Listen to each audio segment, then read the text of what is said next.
So when I message a client after a situation like this, I give them all of the information, spatial information about where I was in the home, and any information about anything that I've seen, including the entities of the dead that I run into. All of the names, all of the dates, all of the time periods may not all make sense to me, but they might have some meaning for the client. So they get everything. And then it's up to them to determine what it means based on guidance from my guide and the information that I've received subjectively. So when I let her know about this man, we called him Two Feathers only because that's the name, the words that I received when I was speaking to him. So I don't know for sure that was his name, but that was how we referred to him.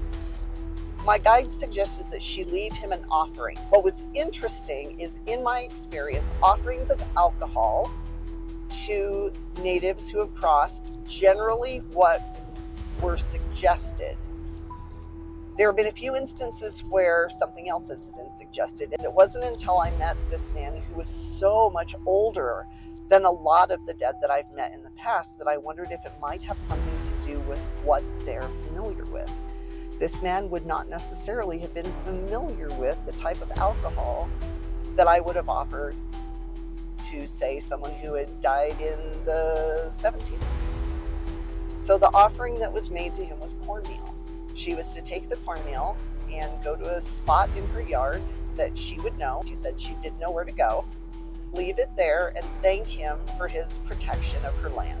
When I asked her what he meant about how well she's taking care of the land, she got a little embarrassed and said, I've been reading a lot about pollinators, so I've landscaped my yard to attract pollinators and wildlife. I happen to live in the woods.